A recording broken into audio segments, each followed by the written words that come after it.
Welcome to the Living the Dream podcast with Curveball. If you believe, you can achieve.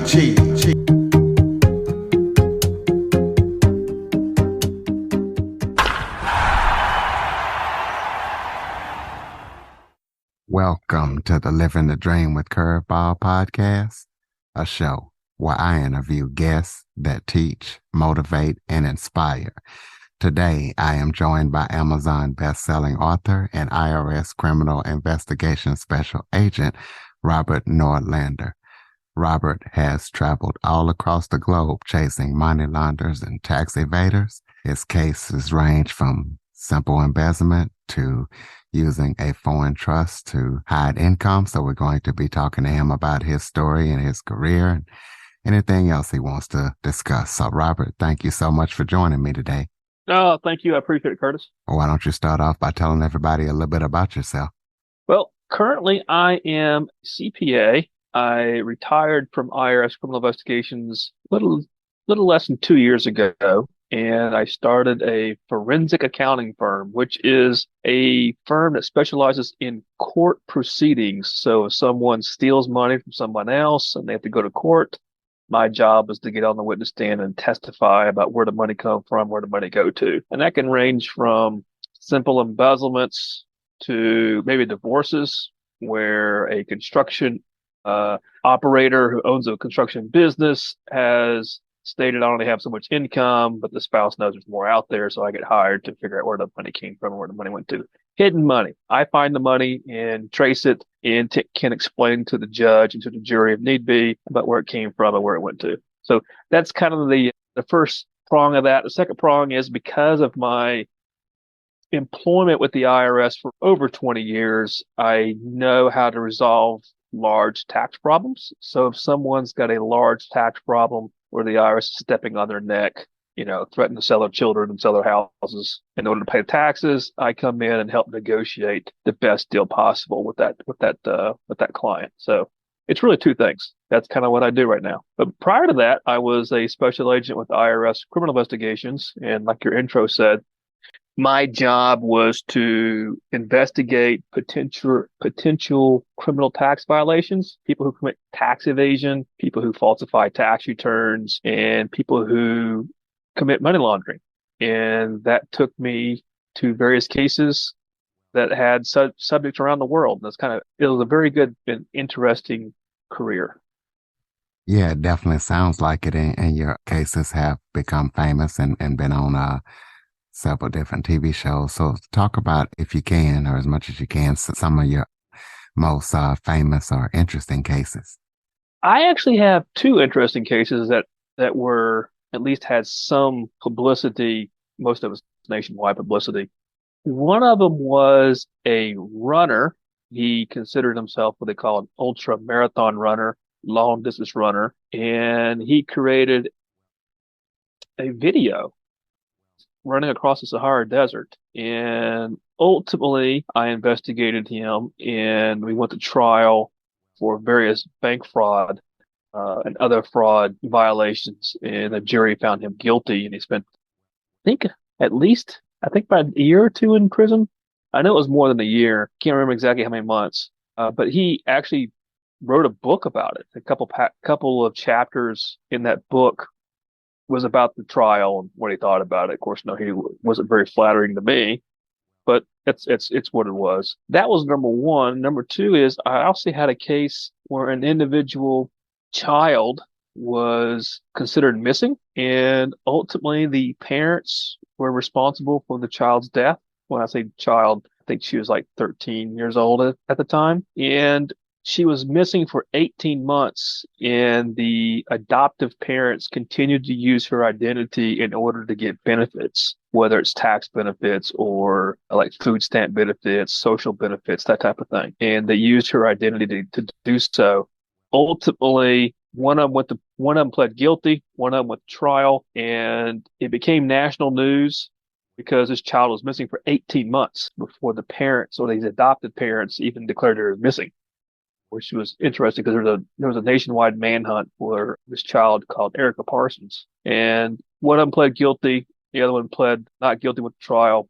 And for these various white collar violations, they they were both were guilty, and the judge sentenced them to 8 years and 10 years. And then after about a year in prison, the adopted father showed law enforcement where the body was buried, and then the state of North Carolina came in and ultimately charged them with various statutes of, I think one was like second degree murder, something like that. There was some type of murder charges that were against the parents, and they're in there for, I think, 20 plus years. So that was a very interesting story. It's a very small loss. Typically, IRS criminal investigations doesn't do small losses. In this situation, there was a small loss, but there was a need socially, I believe, in order to use our expertise in order to make sure there's justice for Erica Parsons. Yeah, I think I remember that case. Talk about how a simple audit can turn into a criminal tax investigation. Well, the IRS has two main functions. One of them is to assess the tax, which means figure out how much is owed. And the other job is to collect the tax, which is how people are going to pay. But there's also a part of this enforcement of collecting and assessing. There is a small unit of the IRS called IRS-Criminal Investigations. And their job is to pick and choose the best cases across the country and investigate them for fraud. And they have a pretty good track record. They have a over 90% conviction rate. Once they get a hold of someone, it's almost guaranteed that there'll be some type of conviction. So over a 90% conviction rate is extremely high in federal law enforcement. That being said, there are times when there's an audit of an individual, whether it's the IRS agent is trying to collect the money, or there's an IRS called an audit. And there are key indicators that these employees are trained to look for. One is what they call badges of fraud. Badges of fraud are indicators of fraud that almost all fraud has. I'll give an example: a double set of books. They give you a financial statement saying one thing, but the tax return says another. That'd be a double set of books. Another one would be lying to an IRS agent about your income or about the assets you have, because when it's time to collect, the IRS is going to want to know, well, where do you work? How much do you earn, and what assets do you have? What bank accounts do you have? That type of thing. And many times in these situations, individuals will try to hide their income by putting it maybe in their girlfriend's name or their spouse's name or maybe a child's name, and are trying to hide it from the IRS, and the IRS will take it to apply it to their tax liabilities. Well, that's when an audit starts becoming a criminal investigation. And these IRS employees are trained to look for these types of things. And if it meets a certain criteria, which would be a number of years, we're not doing a 1 year case. IRS-CI will do a multi-year case. If there is obviously known where the money went to, if, for example, the money didn't go to pay taxes, instead they went to pay for a lot of trips to Disney World, and overseas trips, and give the kid a private school education. If the money didn't go to pay taxes, but end up paying for personal living expenses, then that's another thing that we would look at from a criminal investigator standpoint. That the age of the individual, the health of an individual, there are a few non-number oriented type of things we'd look at, like, for example, an age. A 35-year-old can go to prison just fine, but an 85-year-old person with dementia, with an iron lung, is probably not the character you want in prison. It's really necessary to try to. But the point being is, you want to put people in prison that the judge will look at and the jury will look at and say, yeah, that person deserves to go to prison and should be in prison, that type of thing. So they would look at various characteristics of that, and then they would give it to IRS-CI as what we call a fraud referral. And then the criminal investigator will take a look at it and run with it, whether it's doing interviews, getting bank statements. It would also entail surveillance, search warrants, that type of thing. So that's when a civil audit turns into a criminal tax investigation. It's when there are indicators of fraud and there's a pattern of behavior that the IRS agent believes warrants a criminal investigation to stop that behavior. So talk about how small businesses are prosecuted for not paying their payroll taxes. Well, that's an interesting tax.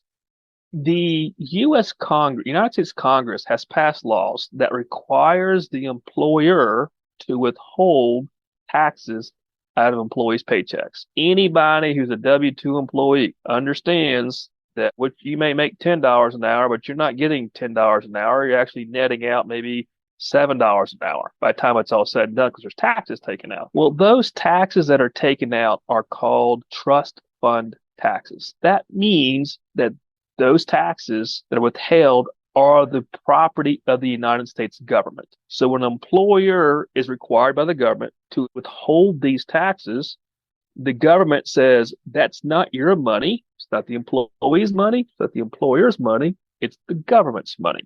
And when those taxes are not turned over to the government considers that as theft.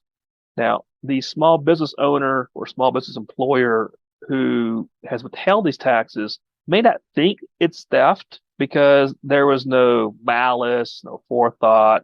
They don't have bad intentions. Maybe they just had a bad month or a bad year and really can't pay. The government doesn't care. They consider that as theft if you don't turn it over. So they are required to turn that over. And when they don't, there are large civil penalties as well as potential criminal penalties for doing so. Because like anything else, if you steal money, there's a criminal violation that's been done. So in this situation, there has been a criminal violation. The question is now is how bad is it, and is it worthy of a full-fledged federal criminal investigation into where this money went to? What's the difference between tax avoidance and tax evasion? That's a good question. Well, tax avoidance is when you're trying to lower your tax bill as much as possible, and that is totally legal. Tax evasion is when you're taking steps to hide the income or hide the assets if you owe the money. That's really the difference between the two. So tax avoidance would be, I'll give an example, you earning money and you want to lower your tax bill, so you give some money to charity. That's not a problem at all. Or you buy a car for your business and you depreciate it. Totally legitimate. Some of it can be tax avoidance if you buy the car at the December 31st, before the year ends, and it's not a problem whatsoever. Tax evasion is if you tell the IRS, I don't own the car and I don't control the car, but yet the car's in your girlfriend's name and you're driving it around. That would be tax avoidance. That'd be tax evasion. It's the hiding of assets and the hiding of income. So talk about what a forensic accounting is and when should somebody hire one? Well, a forensic accountant, like I talked to beforehand, is a person who follows the money. Where did the money come from and where did the money go to? They are used, the word forensic means in court. You think about, you watch these TV shows where someone gets fingerprints or blood stains and that type of stuff. What they're doing is they're getting evidence to show in court, which is called forensic. Same thing with forensic accounting, is using accounting in court. In that type of skill set is used typically when there's some type of dispute about the money. It could be damages. It could be as simple as the vacation home that you rent out for some reason burns down and you had a lot of renters lined up, and not only did you lose your house, but you lost your stream of income because all these renters you have to give the money back to them because of it. Well, a forensic accountant can show up, and not necessarily in court, but can help the insurance company figure out what the true loss is. Not only is the loss of the property, but there's also potential loss of the income. And so the insurance company would hire a forensic accountant to figure out how much income was lost because of the fire. That's one example. Most common examples are in divorce, when there's a dispute about the income or the assets from one spouse. Another spouse says this person's got more income and more assets than that's what's reported. There's also a forensic accountant that's used for helping criminal defense attorneys when the government steps in and says this person committed tax evasion or some money laundering or some type of financial dispute. We think this guy stole the money. A forensic accountant can review the documents and then get on the witness stand and maybe refute what the government has said. That's another one. Another common example of forensic accountant is when, let's say, grandma's in a nursing home and somehow the granddaughter, gets a hold of grandma's bank account and just starts spending money on herself. Well, grandma's in a nursing home. She can't spend all this money, but yet there's a family member, what they call elder abuse or financial elder abuse, spends the money on themselves, and then all of a sudden a relative's now broke because somebody else was taking a lot of the money. So that you would also use a forensic accountant in that situation, depending on the amount of money, if it's worth hiring them, to figure out, okay, where did the money go to? Did this person buy a house? Did this person buy a car? Did this person just go out and buy a lot of clothes? Where does money go to? Is there any way to claw this money back and sell some assets that ultimately were purchased by the stolen funds and recuperate some of these losses? So that is when a forensic accountant is actually used. So for those people out there who are having tax trouble, hopefully it's not none of my listeners, but give some negotiating tips that people can use to negotiate with the IRS. There are a few things. The IRS has approximately 7 ways to deal with a tax problem. 7 ways. Number one is to pay the tax bill in full. Well, that's obvious, right? The IRS will take your money. Well, that's one way to solve the problem. There's also the issue of you can have an installment plan. So if there is a balance due, and let's say you owe $10,000, well, the IRS will allow you to get on the phone and say, listen, I can't pay it right now, but I'll pay X dollars. I can pay you, let's say, $1,000 a year for 5 years, something of that nature. So that's an installment plan, just like a car loan or a house mortgage.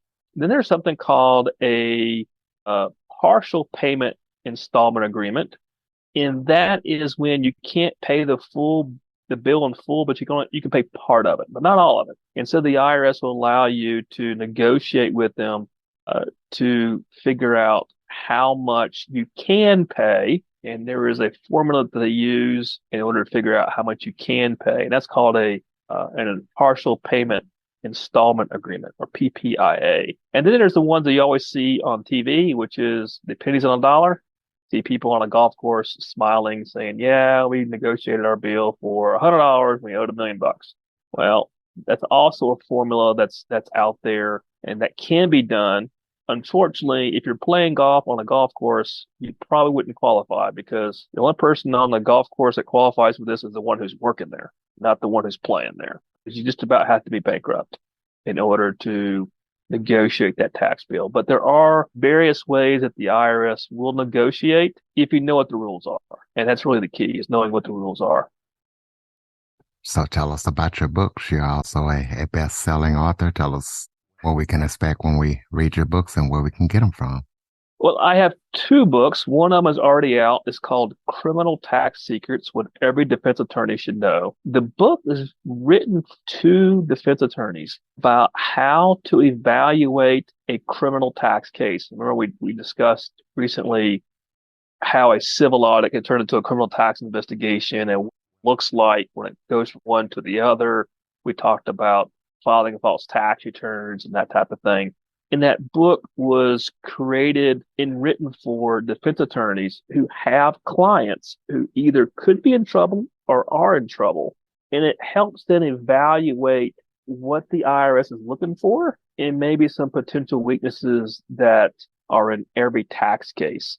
It can't change the facts of a case. There's no pixie dust that you can throw on top of a case and make it somehow disappear. It doesn't work that way. But it does help the defense attorneys figure out what questions to ask the prosecutors and what documents to request to make sure they have the full picture, because the government can make mistakes.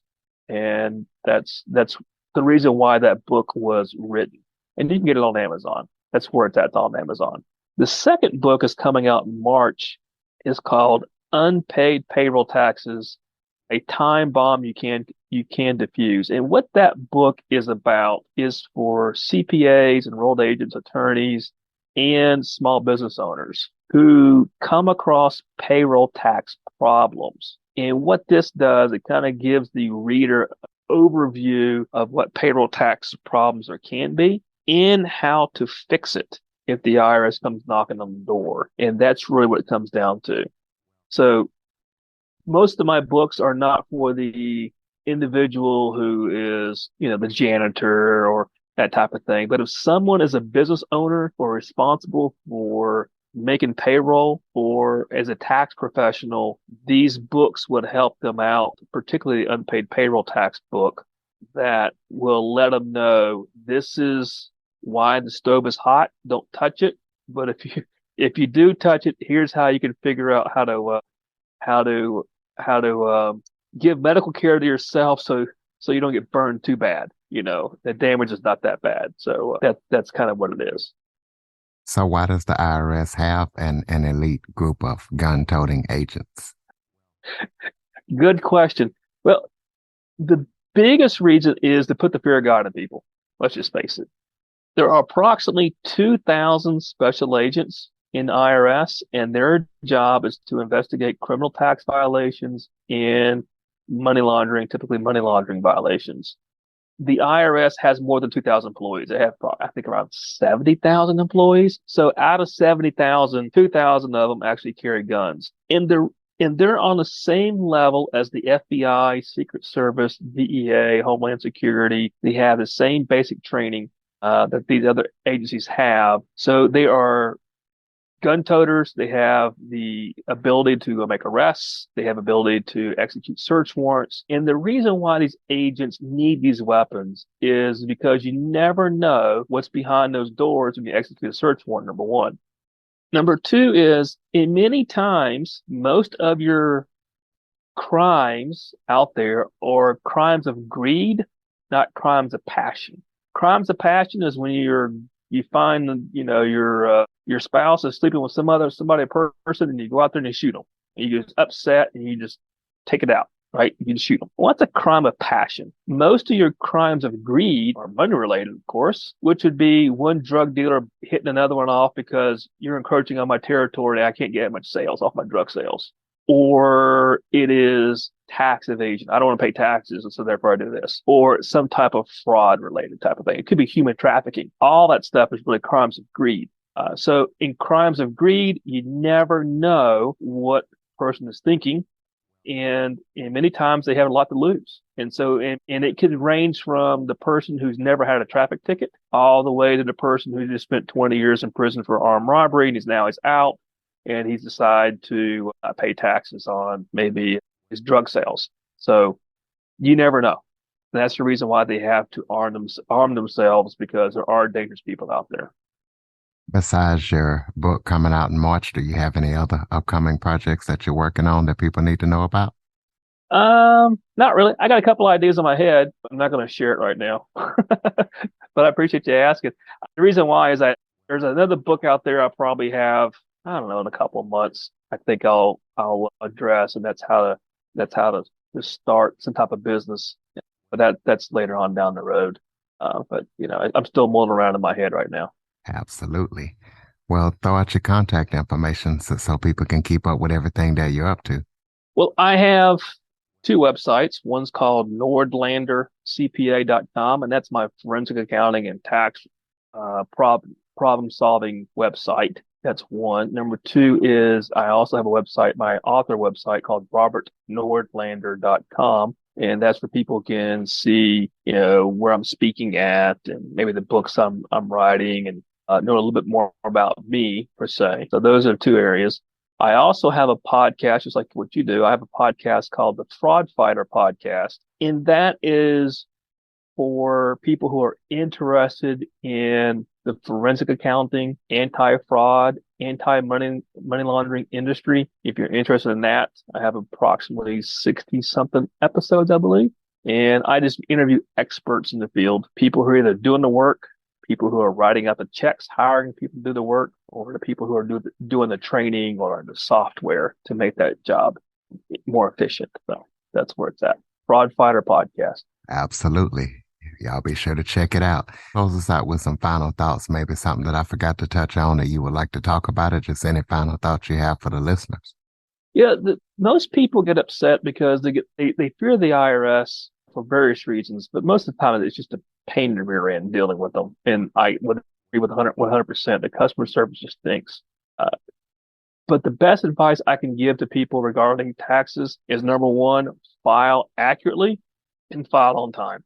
If people will do that, most of the tax problems will go away. That's what it is. And if you do find yourself in an audit, or maybe you owe a lot of money, there are ways to negotiate with the IRS. You may not be able to get pennies on the dollar because you don't qualify, but there are ways to get the IRS off your back. The IRS doesn't really care about you.